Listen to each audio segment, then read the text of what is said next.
जय माता दी। मेरे सभी प्यारे दोस्तों, मैं लक्ष्मी शर्मा बड़ों को चरण स्पर्श, छोटों को प्यार और बराबर वालों को दिल से नमस्कार करती हूँ।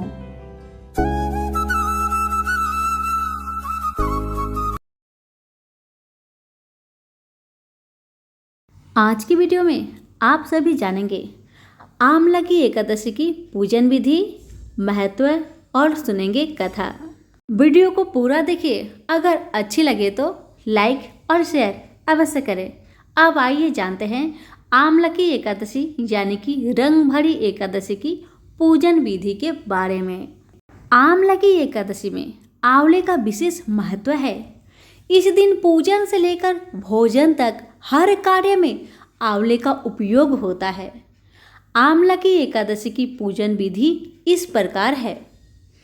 इस दिन सुबह उठकर भगवान विष्णु का ध्यान करें, फिर व्रत का संकल्प करना चाहिए। व्रत का संकल्प लेने के बाद स्नान आदि से निवृत्त होकर भगवान विष्णु की पूजा करनी चाहिए। घी का दीपक जलाकर विष्णु सहस्त्र नाम का पाठ करें। पूजा के बाद आंवले के वृक्ष के नीचे नवरत्न युक्त कलश स्थापित करना चाहिए। अगर आंवले का वृक्ष उपलब्ध नहीं हो तो आंवले का फल भगवान विष्णु को प्रसाद स्वरूप अर्पित करें।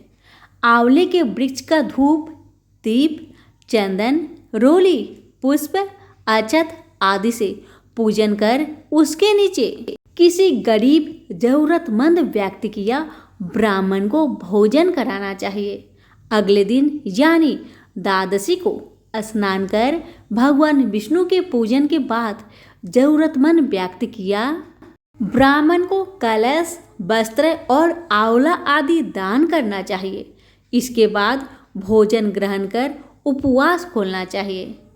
आमलकी एकादशी को ब्रिज में रंग भरी एकादशी, श्री नाथ द्वार में कुंज एकादशी तथा खाटू नगरी में खाटू एकादशी भी कहा जाता है। अब आइए सुनते हैं कथा। धर्मराज युधिष्ठिर बोले, हे जनार्दन, आपने फाल्गुन के कृष्णा पक्ष की विजया एकादशी का सुंदर वर्णन करते हुए सुनाया। अब आप फाल्गुन मास के शुक्ला पक्ष की एकादशी का क्या नाम है तथा उसकी विधि क्या है, कृपा करके आप मुझे बतलाए। श्री भगवान बोले, हे राजन, फाल्गुन मास के शुक्ला पक्ष की एकादशी का नाम आमलकी एकादशी है। इस व्रत के करने से समस्त पाप नष्ट हो जाते हैं तथा इसके प्रभाव से 1000 गौदान का फल प्राप्त होता है। इस व्रत के करने से समस्त पाप नष्ट हो जाते हैं।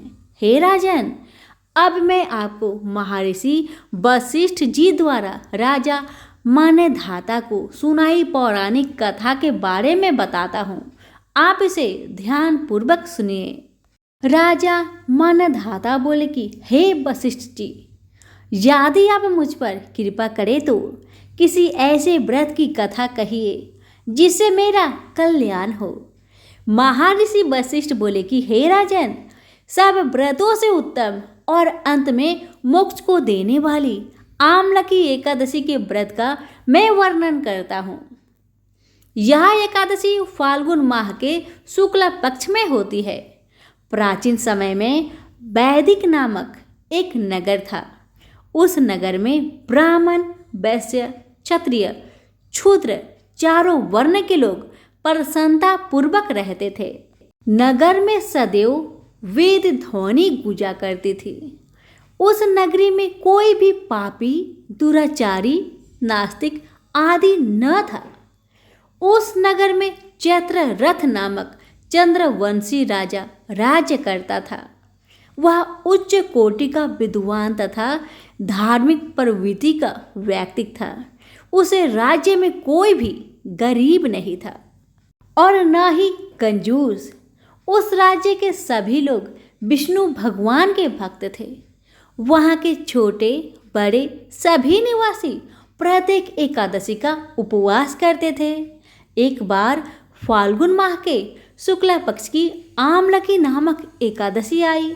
उस दिन राजा और प्रत्येक प्रजाजन वृद्ध से बालक तक ने आनंद पूर्वक उस एकादशी को उपवास किया करते थे।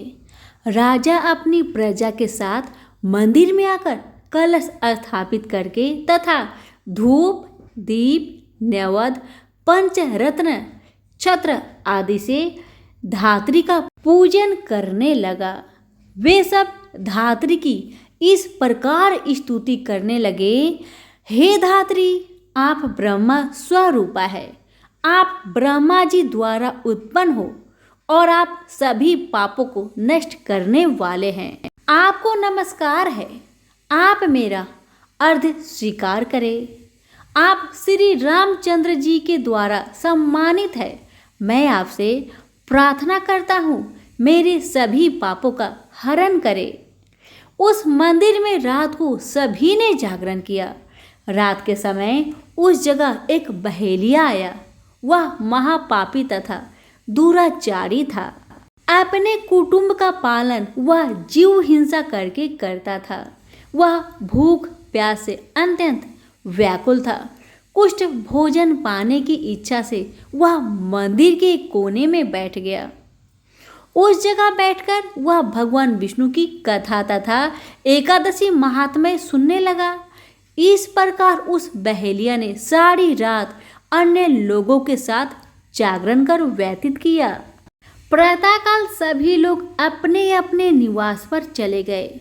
इसी प्रकार वह बहेलिया भी अपने घर चला गया और वहां जाकर भोजन किया। कुछ समय बीतने के पश्चात उस बहेलिया की मृत्यु हो गई। उसने जीव हिंसा की थी। इस कारण हालांकि वह घोर नरक का भागी था, परंतु उस दिन आमलकी एकादशी का व्रत तथा जागरण के प्रभाव से उसने राजा विदुरथ के यहाँ जन्म लिया। उसका नाम वसुरथ रखा गया। बड़ा होने पर वह चतुरंगिनी सेना सहित तथा धन धान्य से युक्त होकर 10 सहस्त्र ग्रामों का संचालन करने लगा। वह तेज में सूर्य के समान, कांति में चंद्रमा के समान, वीरता में भगवान विष्णु के समान तथा क्षमा में पृथ्वी के समान था। वह अत्यंत धार्मिक, सत्यवादी, कर्मवीर और विष्णु भक्त था। वह प्रजा का समान भाव से पालन करता था। दान देना उसका नित्य कर्म था। एक बार राजा वसुरथ शिकार खेलने के लिए गया। देवयोग से वन में वह रास्ता भटक गया और दिशा का ज्ञान न होने के कारण उसी वन में एक वृक्ष के नीचे सो गया। कुछ समय पश्चात पहाड़ी डाकू वहां आए और राजा को अकेला देखकर मारो मारो चिल्लाते हुए राजा वसुरथ की ओर दौड़े। वह डाकू कहने लगे कि इस दुष्ट राजा ने हमारे माता पिता, पुत्र, पौत्र आदि समस्त संबंधियों को मारा है तथा देश से निकाल दिया। अब हमें इसे मारकर अपने अपमान का बदला लेना चाहिए। इतना कहकर वह डाकू राजा को मारने लगे और उस पर अस्त्र शस्त्र का प्रहार करने लगे।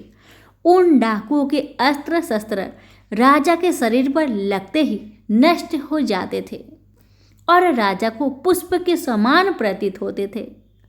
कुछ देर बाद प्रभु इच्छा से उन डाकुओं के अस्त्र शस्त्र उन्हीं पर प्रहार करने लगे, जिससे वे सभी मूर्छित हो गए। उसी समय राजा के शरीर से एक दिव्य देवी प्रकट हुई। वह देवी अत्यंत सुंदर थी तथा सुंदर वस्त्रों तथा आभूषणों से अलंकृत थी। उसकी भुकुटी टेढ़ी थी। उसकी आंखों से क्रोध की भीषण लपटें निकल रही थी। उस समय वह काल के समान प्रतीत हो रही थी। उसने देखते ही देखते उन सभी डाकुओं का समूल नाश कर दिया।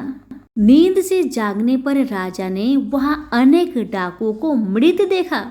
वह सोचने लगा, किसने इन्हें मारा? इस वन में कौन मेरा हितैषी रहता है? राजा वसुरथ ऐसा विचार कर ही रहा था कि तभी आकाशवाणी हुई, हे राजन, इस संसार में भगवान विष्णु के अतिरिक्त तेरी रक्षा कौन कर सकता है? इस आकाशवाणी को सुनकर राजा ने भगवान विष्णु का स्मरण कर उन्हें प्रणाम किया। फिर अपने नगर को वापस आ गया और सुखपूर्वक राज्य करने लगा। महर्षि वशिष्ठ ने कहा, हे राजन, यह सब आंवला की एकादशी के व्रत के प्रभाव था। जो मनुष्य एक भी आंवला की एकादशी का व्रत करता है वह प्रत्येक कार्य में सफल होता है और अंत में वैकुंठ धाम को पाता है। सभी प्रेम से बोलिए विष्णु भगवान की जय। कथा अच्छी लगे तो लाइक शेयर करना ना भूले। धन्यवाद।